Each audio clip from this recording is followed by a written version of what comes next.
Hello from the Royal Palace in Stockholm. I'm Lucy Hockings from the BBC, and we've been invited to record the programme in this beautiful room by Their Royal Highnesses Crown Princess Victoria and Prince Daniel. Thank you. Well, thank you. And warm welcome to the Royal Palace and to the Bernadotte Library. This library gathers thousands of books originally owned by past kings and queens from the Bernadotte dynasty, providing insights into their time. Just as knowledge shaped their world, it continues to shape ours. Science is an important part of meeting the complex challenges of today, challenges that our esteemed Nobel laureates address through their groundbreaking discoveries, guiding us toward a more enlightened future. There is a great strength in bringing together experts from different disciplines, as we do here this evening. And I am very much looking forward to the upcoming discussions. So once again, a warm welcome to all of you.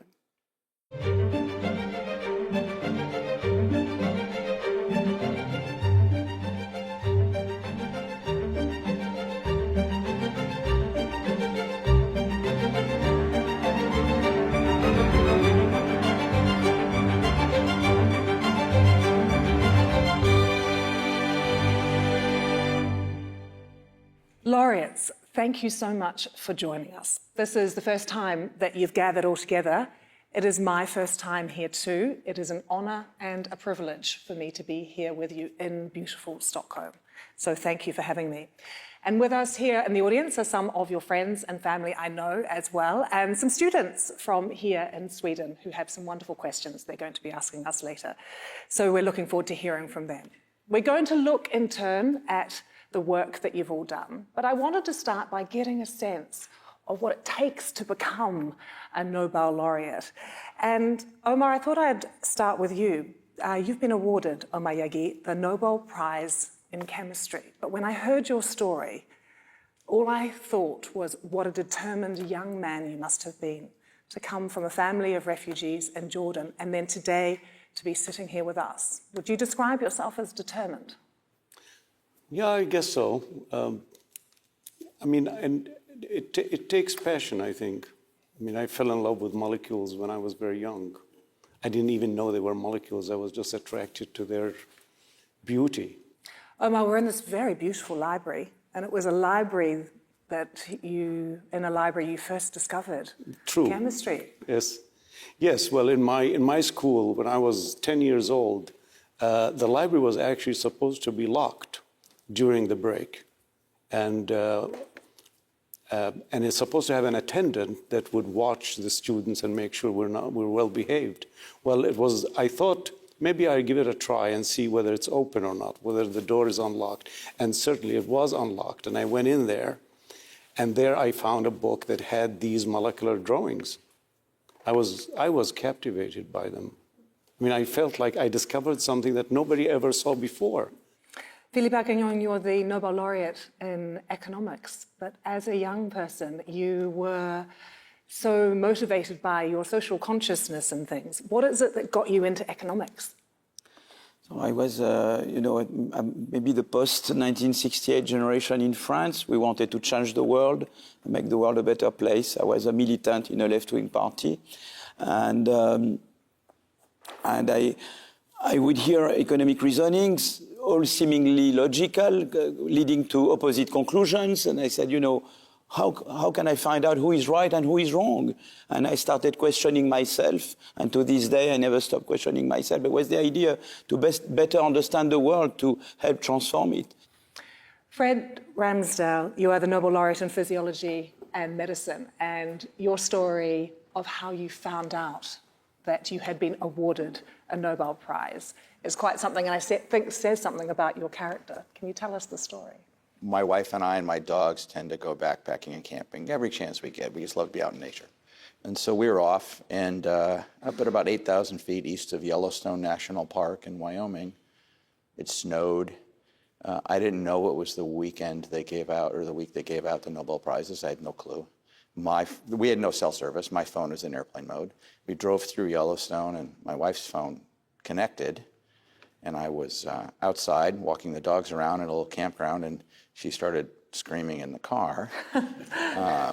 And I thought, what's going on? And she came out with a big smile and said, "You won the Nobel Prize." And I said, "No, I didn't." And there may have been an expletive in there, I'm not sure. And she said, "I have 200 text messages from our friends that said you do." 200 text messages, yeah. Oh, yeah, I had more text messages in 2 days than I had in the entirety of 2024. I did the math, it was crazy. And Mary, you are a colleague of Fred's, Mary Branco, another of the Nobel laureates in physiology and medicine. When you were a small girl, you wanted to be a doctor, you wanted to help people. Yeah. Has that driven you throughout your life, that motivation? Yeah, that's been a big motivating force. I also went through a period of time where I wanted to be a veterinarian, so just helping in general and caring for people. But when I went down the more research track, then I realized I could still, maybe not work directly with patients, but hopefully what we find in research and what we can translate into things that help human health also make me feel like I'm, helping people in a less direct way, but perhaps more broadly, which is very satisfying. Michel Devereux, you're Nobel laureate in physics. Congratulations. I think sometimes for many of us, physics can feel a bit baffling, maybe sometimes counterintuitive. I wonder if you need a degree of just acceptance about the laws of physics to be able to think further and to succeed. I think what I would say is that when you learn these subjects, you have to have a certain amount of patience. So if you try to understand everything right away, you can be very frustrated. So I think that you have to embrace these concepts that seem very weird at the beginning, but year after year, you learn them more. And John Martinez, another of the laureates in physics. I know your parents raised you, and I think this is absolutely a fantastic idea for all parents, to ask a question every day. Yes. Have you asked any questions since you've been here? After the chemistry lecture, I had some questions about it. And it was funny because I kind of felt like I was asking a dumb question. I should have known this. But you're the kid at the back of the class. Well, I kind of prefaced this, but I got some really good answers as to how to think about it in my own way. And I think they liked the questions. Yeah, that was a very good question. Yes. Yeah, I answered it well. And those questions are how I really more deeply understood what they were doing, and kind of building a mental model in my mind. And has this been a sort of guiding principle for you throughout your life, just making sure that every day you're questioning? Yeah, that's right. That's what our parents, the story is, when you're a child, you sit around the dinner table, the parents ask you what you did today, and you kind of roll your eyes, okay, because that's boring. But they always ask me, well, did you ask a question? And that really trains you very well as a scientist. Susumu Kitagawa, Nobel laureate in chemistry. Where did your love of chemistry come from? Yeah, and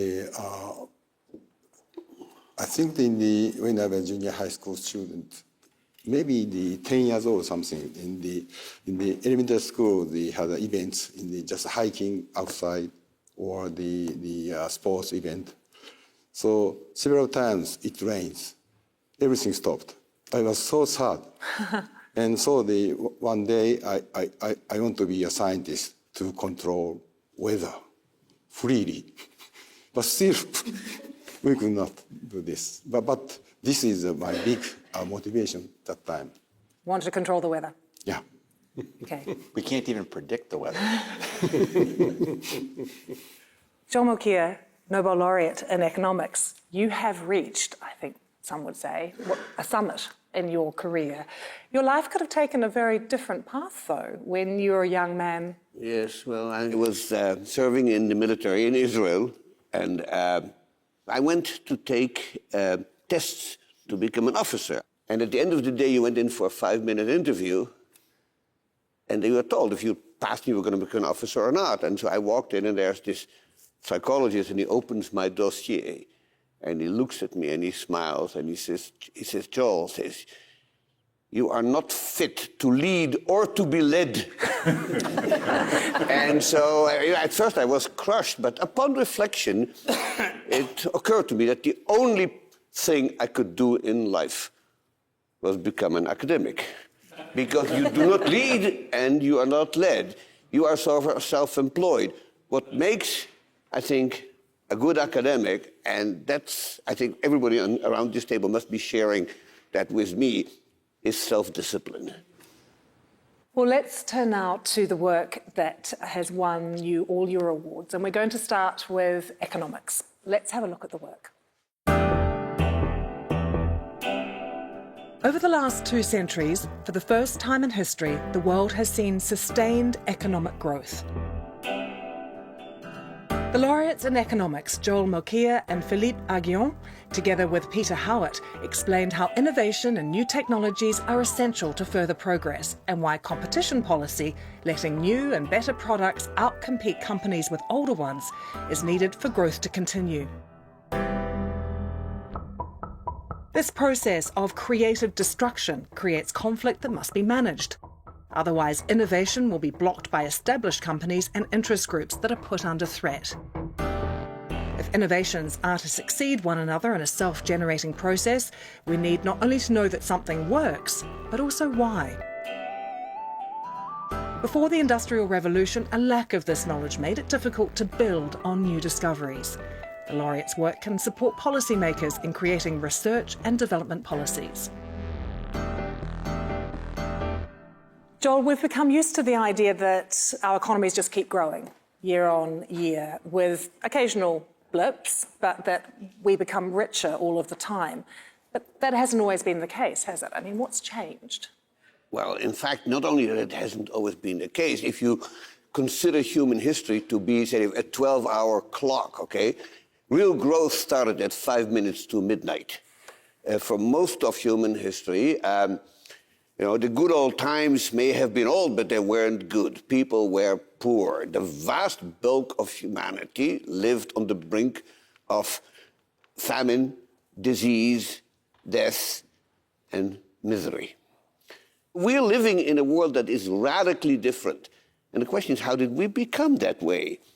And so there's more than one answer to that. But the answer I have been focusing on for the last, 20 years or so is that we have been accumulating something which I call useful knowledge, which is sort of a compilation of science and technology, but also the interaction between them, that we've been able to harness natural regularities and laws for our own material purposes. And Philippe, you worked with Peter Howitt, who also shares this prize but can't be with us today, to look at how creative destruction fuels growth. Can you explain what that is? What is creative destruction? So, creative destruction was a term coined by Joseph Schumpeter to refer to the process whereby new innovation displace old technologies. So what we did with Peter Howitt is to build a growth model around the notion of creative destruction. And the basic ideas are that long-run growth is driven by cumulative innovation, where each innovator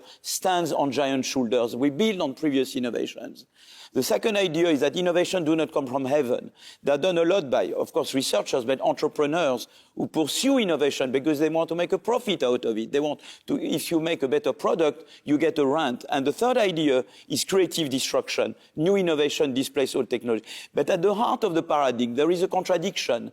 On the one hand, you need the innovation rents to motivate innovation activity. But on the other hand, yesterday's innovators are tempted to use their rents to prevent subsequent innovations because they don't want themselves to be subject to creative destruction. And managing a market economy is how to deal with this contradiction. Can I ask some of the other laureates whether you're comfortable with this idea of growth in such a way? Michel, do you have concerns? Yes. The question is, can we grow without limit? I mean, what about the finite resources? At some point, we have also to modify this growth system, which, wants to consume more and more resources of the earth. Fred, do you have concerns about growth? There's a knee-jerk reaction. We see that growth favors a very small number of people. And so Exactly. we're actually getting farther and farther apart. I take your point. The bottom is still way better off than they were even 100 years ago, let alone 1,000 years ago. But the gap gets really big. And so I don't know whether there's a policy way to do that, but I love the idea that you can find economics as a way to bring everyone up. I'm really curious, your comment about innovation changing things, I think that resonates, makes total sense. Is there a predictability to that? Can you predict when, where, how innovation will be disruptive? You cannot say for sure it will be disruptive, but you can create conditions that will favor more disruptive innovation. You cannot say for sure it will come in. But for example, in the US are many things I criticize with the US, but and currently especially. But they have a system where they encourage short-term failure. You see, yes, and long-term success. Yes. Anything then can say. When you say, if you fail now, that's great. Please fail. Yeah. Okay? Yeah. That's good. In France, we tend to discourage short-term failure. But you raise another point on inclusive growth. You're absolutely right. If we don't make growth inclusive, you get populism. Why do we get populism? In France, we are on the brink of maybe having the extreme right in power in 18 months. Mm-hmm. Because many people felt left out of the process.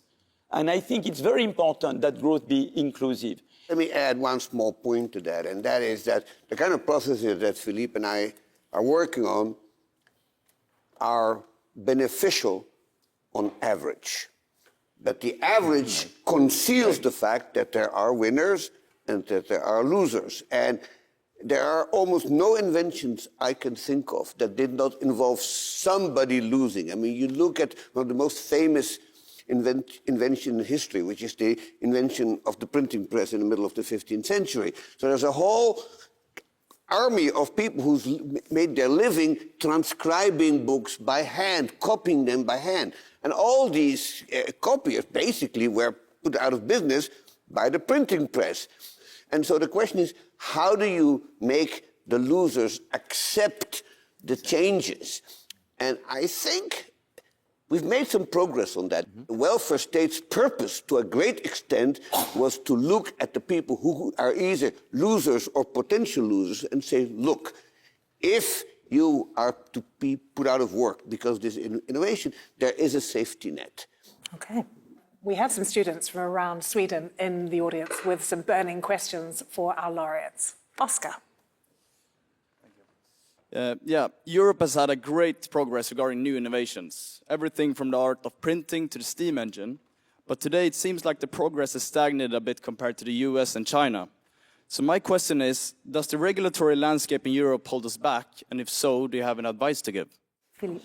First, we don't have a true single market for goods and services. When you innovate, you need a market for your innovation.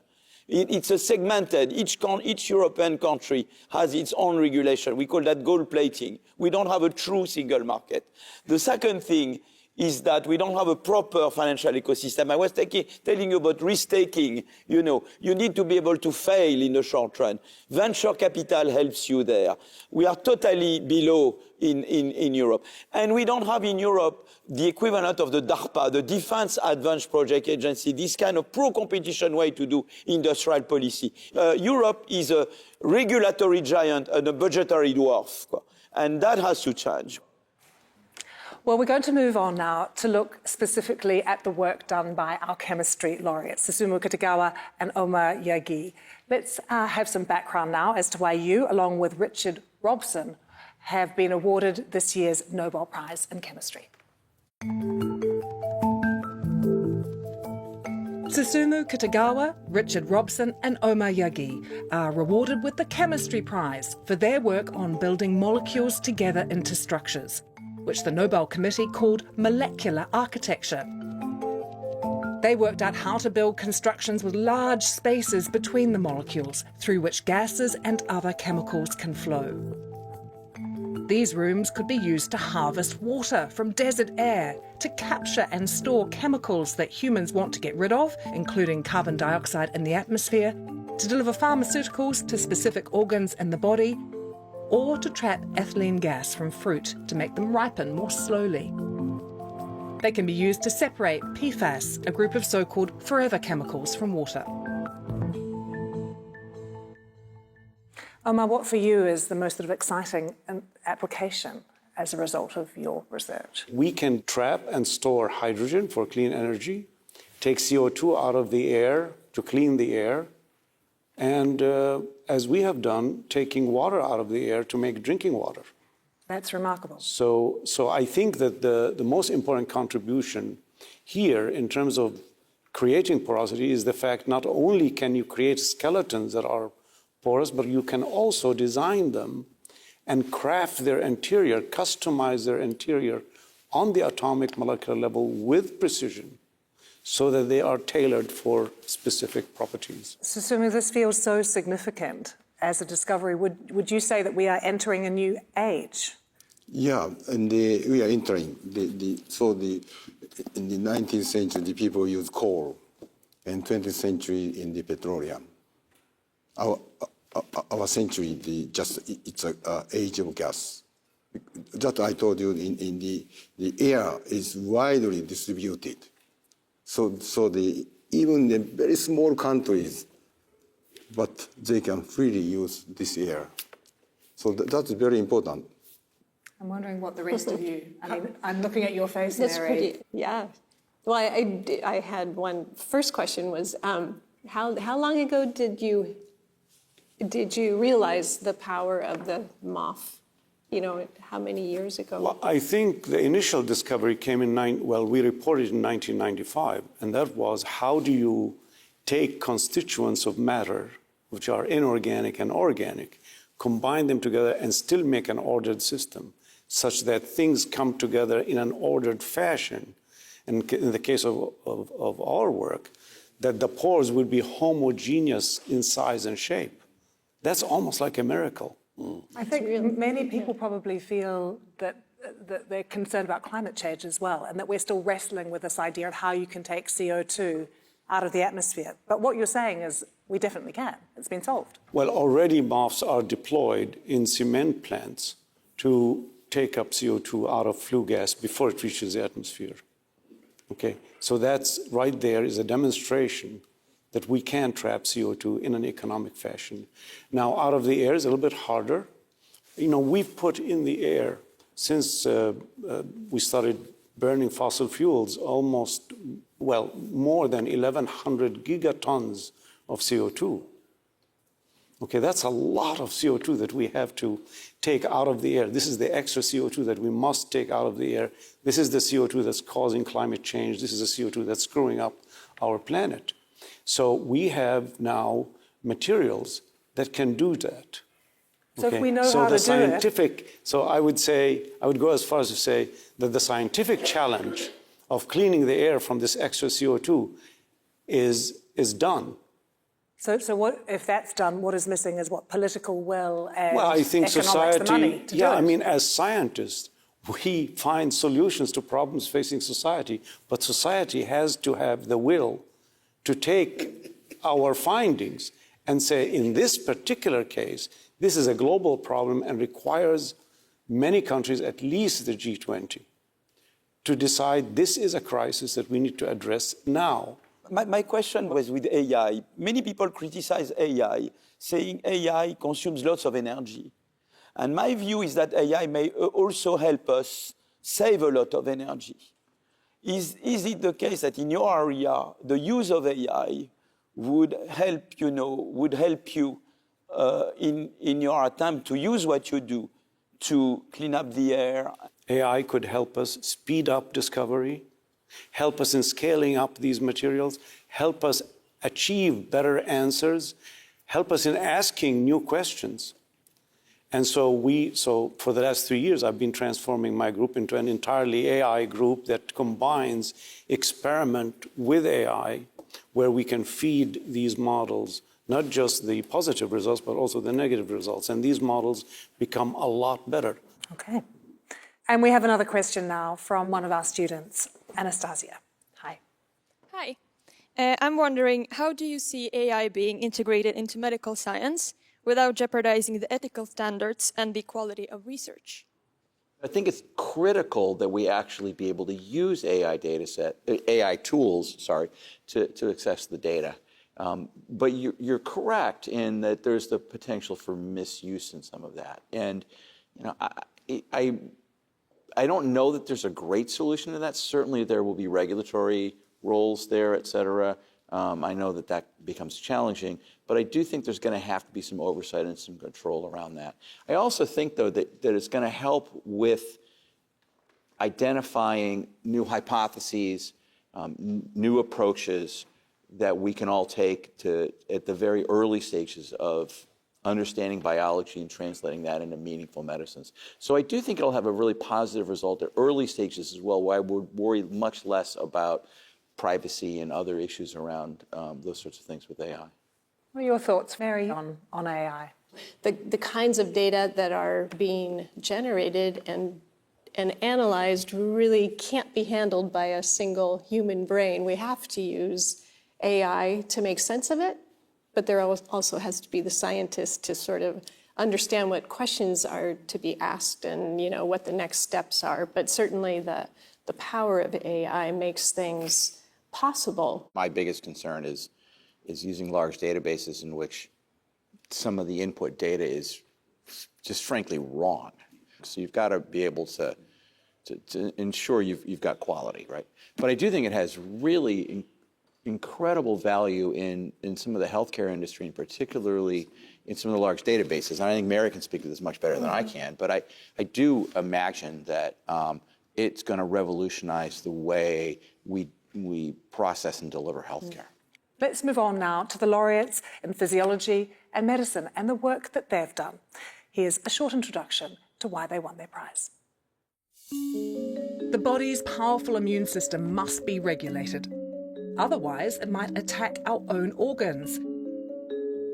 Shimon Sakaguchi, Mary Branco and Fred Ramsdale are awarded the Medicine Prize for identifying a previously unknown class of immune cells, regulatory T cells, which prevent other immune cells from harming our bodies. The ability to control these so-called security guards makes it possible to activate and deactivate the immune system, helping the development of medical treatments for cancer and autoimmune diseases, and of more successful organ transplants. Several of these treatments are now undergoing clinical trials. Mary and Fred, congratulations, and you won this award along with Shimon Sakaguchi, who's not with us today, after a discovery that the two of you made some time ago. So Mary, tell us about it. So the discovery that we're being honored for started in the mid-90s. The Human Genome Project had launched in 1990, and there was a lot of excitement about what possibilities could come out of that kind of science. And so this startup company called Darwin Molecular that Fred and I both became involved in had a vision that you could use, gene-based discovery to find new novel drug targets.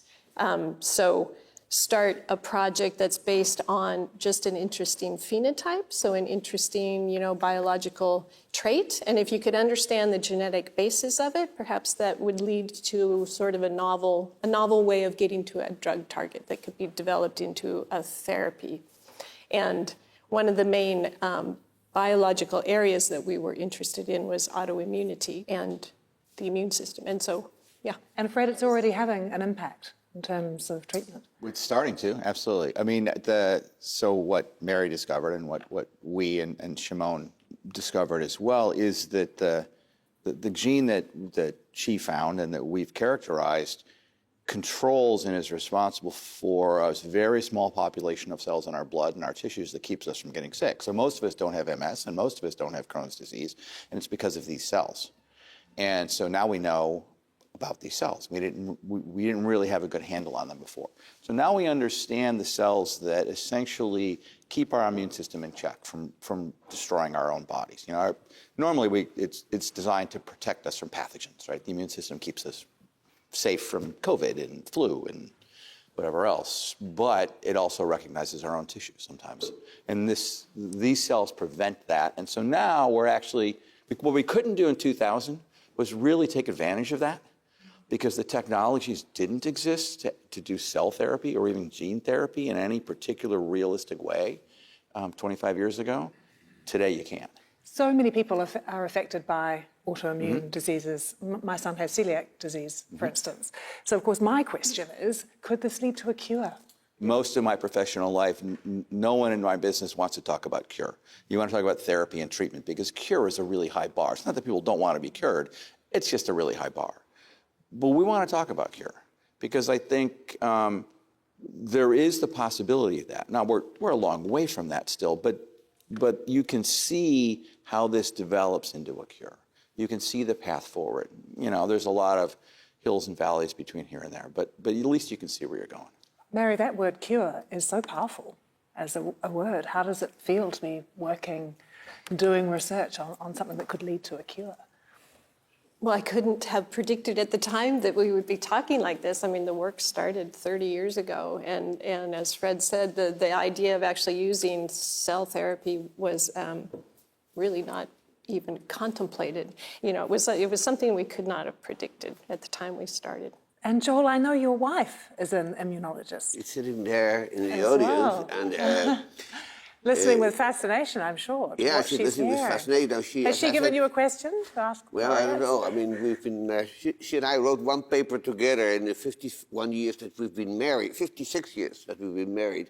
You need to get that right. Yeah, but you know, she is a tumor immunologist. But there's something that really struck me that I want to raise when that Fred said, and that is, he sort of said, well, 25 years ago we had this idea, but we didn't have the tools and we didn't have the technology to do this. And this is, I think, a magnificent example of how progress actually works and how I don't think we ever have to worry that much about resources, because not only that it is true, of course, that science creates technology in the fact that we know more and then we know how to apply it, but it also works the other way around, that new tools are developed by engineers, by technicians, that then make scientists see further. So what that really means is there is no ceiling. I mean, we ain't seen nothing yet. Yeah, that's correct. I mean, right now, the way we're trying to employ this is, I won't say crude, but it's challenging. It's labor intensive. It's difficult. We take out cells, we engineer them, we put them back in. It's a long, expensive, difficult process. I am sure that in some number of years, I don't know if that's 5, 10, or 20, we will do this in a much more facile way in the patient. We may even be using molecules like Omar is describing, but we're going to do this in a much different way in 20 years. And I don't know exactly what that's going to look like, but I know it'll be different. Exactly. I had a question on, of course, innovators need to appropriate, need to get grants. But on the other hand, the very early stage of research need to be open and free. Freedom and openness is important. And it's always, you see, you have this trade-off. Some parts are proprietary when you are closer to commercialization. Yeah. But you need openness and freedom is so important. And do you have a view on this yourself? Have you experienced this tension? Absolutely. Experienced the tension? Absolutely. I mean, I've worked for a biotech company most of my life. Absolutely. And I scientifically grew up, as did Mary, in the era where we didn't know what the genes were. And so we thought the genes had value. And sometimes they really did. And so when you found one, you patented it. Some turned out to be extraordinarily valuable. So, and we didn't know, and you never knew which ones. So that tension is absolutely there. And Fred, you've actually been backed by Bill Gates. Well, yeah, so the work that we did, the company was funded by Bill Gates and Paul Allen. So yes, they're venture capitalists, but they were not in the business to make money. They were the two richest people on the planet at the time. So they weren't trying to make money. They wanted to make change, do something interesting. There's very few examples of that today. Well, there weren't actually very many back then, and there's still very few today. And so most basic research is still going to depend on government funding. There's no way around that, and at least I don't see a way around that. That is subsiding, though, isn't it, Joel, would you say? I mean, is there need to be more sort of pressure on multi-billionaires in the world to roll up their sleeves and contribute? You would think that what has happened in the US in the last 10 years is two things. One is that the government is becoming increasingly reluctant to fund research, and in some cases uses that research to force certain constraints and limitations on universities, including my own, I should ought to say, in order to force them to do things they wouldn't do on their own, simply by threatening the government funding. But the second thing is, I think that in the United States, as well as in Europe, fiscal deficits and national debts will become increasingly onerous, and that the willingness to spend large amounts of money on research is going to decline among the voters, and that will put government in a very different parquet. At the same time, however, we have had this phenomenon of the number of billionaires. I mean, I just heard this story a week ago, as again keeps going up, and $1 billion is not what it used to be, but it's still a lot of money. So, Sumo, what is the picture with funding in Japan? And if it's harder to access in America, has that been good for Japan? Yeah, in Japan, traditionally, government has an important role. 20 years ago, 30 years ago, the fundamental research funding works very well. But right now, it's a kind of the zero-sum game. So because the competition between many companies, many countries, and they want to have a top position in the individual AI and in the quantum and the devices, something. So it's a big problem. So we are very pleased to award the Nobel Prize in the two Japanese. So the government and the public interested in these results. So that means we have to push more to invest in the fundamental science. You are a superstar in Japan now. Not a superstar. If the successful, this kind of the money. You're being modest, Sumo. Omar, with the environment changing over funding, do you think we're seeing more money, research, even innovation starting to happen in China? Yeah, I mean, I think the Chinese have been investing constantly and also expanding their investment in research in the categories that Susumu just outlined, the basic research and the applied research and ultimately the commercialization type of research. And they also produce a lot more scientists and STEM-based measures.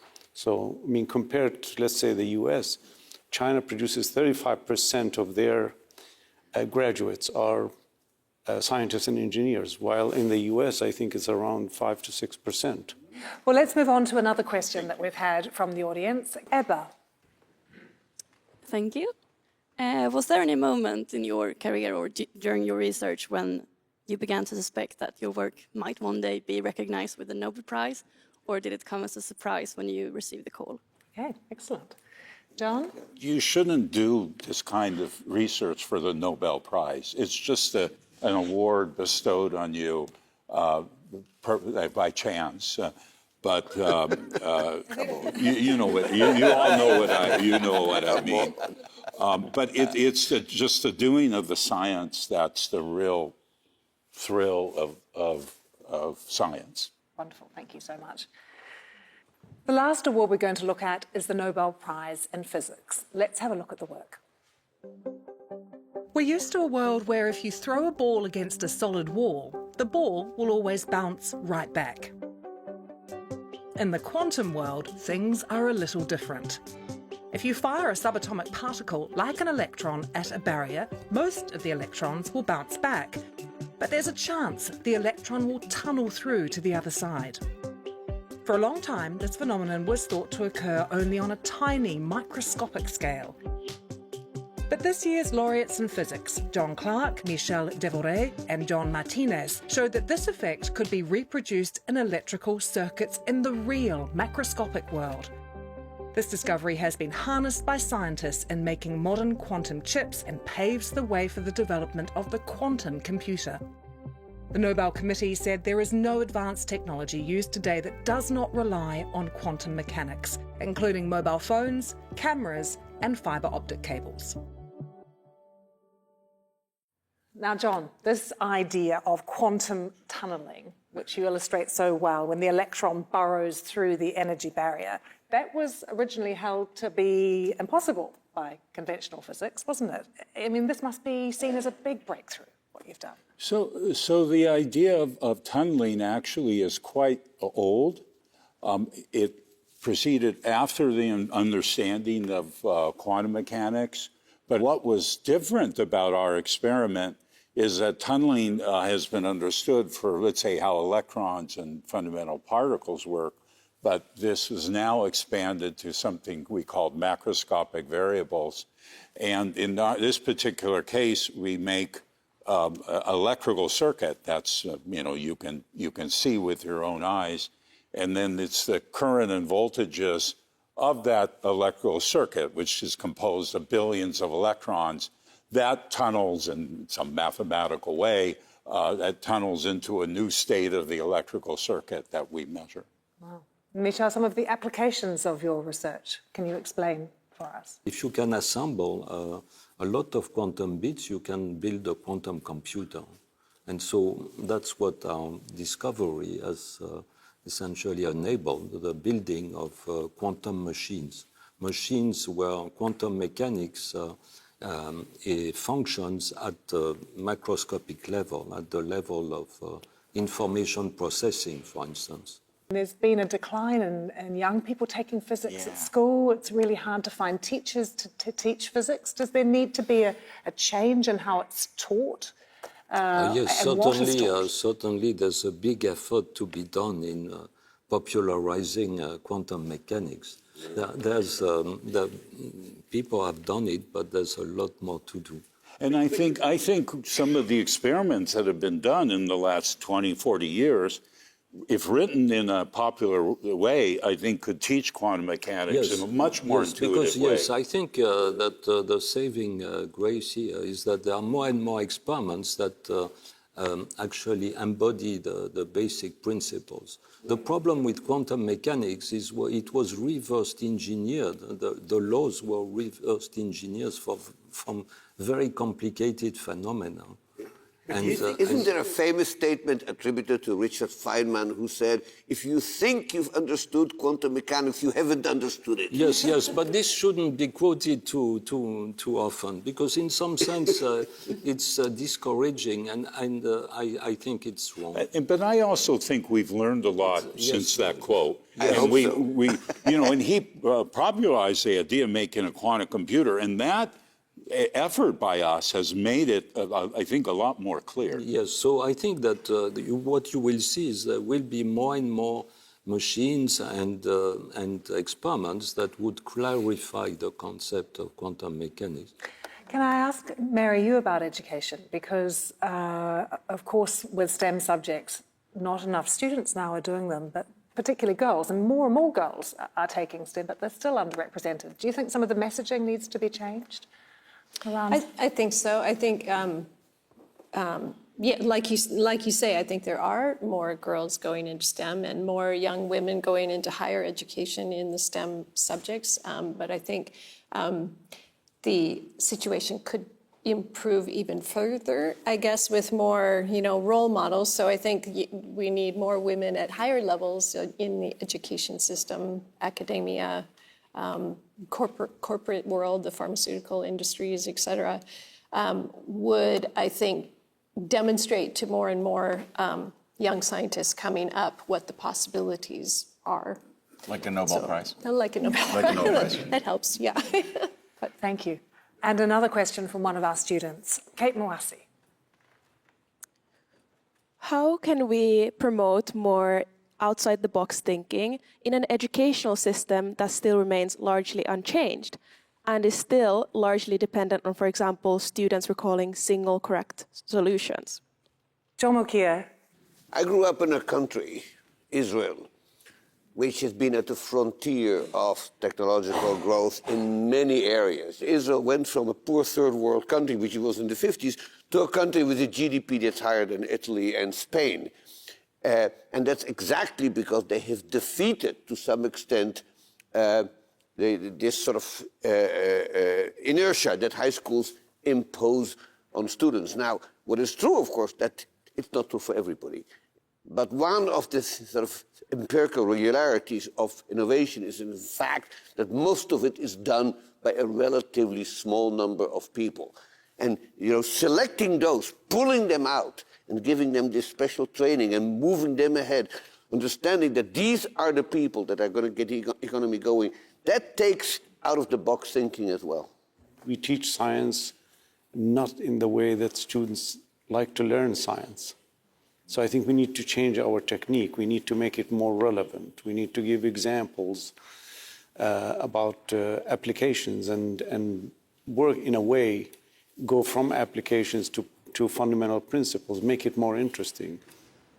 Well, before we come to an end, I mean, you've all had such a busy week with awards and concerts, banquets, giving your lectures and things as well. I'm sure you're all quite exhausted, but when you get back home, I think we'd all love to know what you all plan to do and what your, relaxation before Christmas schedule might look like. Omar, what are you planning to do once you get home? Well, I mean, I think the prize has infused a more intense energy than I've ever had.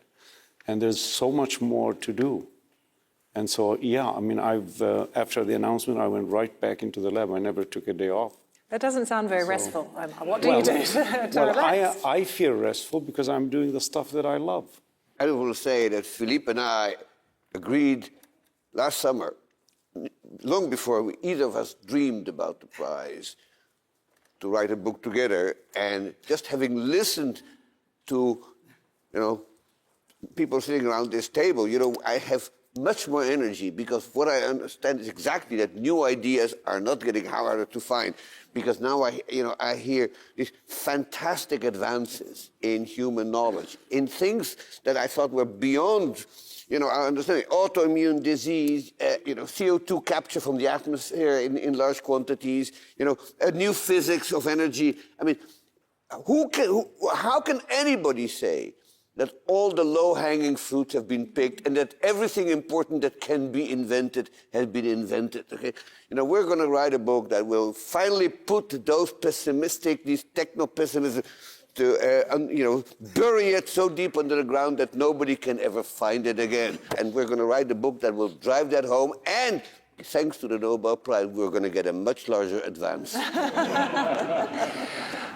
Philippe, I hope you're not starting the book. I have nothing to add. I think it's all been said. Mary, your plans? So a well-earned rest, I'm sure. My plan, yes, I look forward to some rest. What I really look forward to is catching up with all the people that I have been hearing from since the announcement of the award. I'm completely behind on replying to the amazing number of messages and stuff from people that I've known all throughout my life. And so I'm looking forward to reconnecting with people and then figuring out next steps. And the two of you like to go hiking together, I understand. Yeah. You've got some walks planned? Yes. It's important to keep in good shape, and I think together we can discuss new ideas. But, so you talk shop, you talk about work when you're walking? Among other things, but generally, yeah. No, my neighbor at this table said that this work-life balance is maybe not formulated correctly. You said that, I like what you said, that you cannot dissociate actually recreation from work. It's true that it's by doing other things that you get your best ideas. You're not getting good ideas in science in just you must thinking be about planning some quality time in your garage then, are you, John? Yeah, some building but to do? actually, I was just thinking about the hiking, and there's a lot of things that I learned here, and I need to kind of process that. And what I find is kind of the runner's high you get when I go hiking is really good for creativity and getting a lot of ideas. But the problem is afterwards, about half the ideas, once you kind of come down from the runner's high, about half the ideas don't make any sense at all. So you have to filter them afterwards. Wait, half of them do? Yeah, right. Okay, yeah, right. Pretty good rate. Pretty good. Pretty good percentage. Yeah, that's right. Thank you. That's a good correction. Taking a good shower can help also. And dishwashing. I love to do that. Yes. Oh God, I never use the dishwasher. I like to do. It's very inspiring. Can you come spend some time in my house? Anytime I can do that. Anytime you want to come around and do our dishes. Susumu, what about you? What will you do to relax? After the announcement in October, I'm very busy, so I like just walking. And I commute train, but I get to the 2 stations or more before the terminal. So I like walking because Kyoto is the old capital. So the street is fascinating, just like a Cartesian coordinates. And so there are many choice of the passage. Okay, so I love to find the shrine temples, of course, and the restaurants, small restaurants, and the bakeries or something like that. It's very fun, but I could not walk in this month, last month. So I'm back to the Kyoto, so I want to walk. Kyoto is such a beautiful city to walk in, as is Stockholm, I must say. And Fred, you have been to Stockholm before, but we have a photo of you, actually, and you're standing next to a camper van here in Stockholm. Yes. Can you tell us what is in that photo?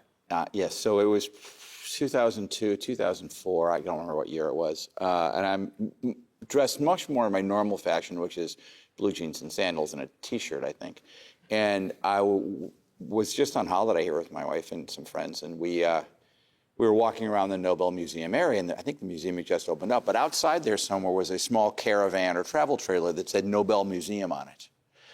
And I looked at it and said, this is as close as I'm ever going to get. And so they took a picture of me pointing at this thing. And it happens a lot. So I was coming on the 50%. I was really apparently quite wrong. And so, here you are. Here I am. Does it feel surreal sometimes? Oh, no, not sometimes, all the time. It's 100% surreal. Absolutely. But I will tell you that having my friends and colleagues here is as, if not more, emotionally satisfying than winning the award.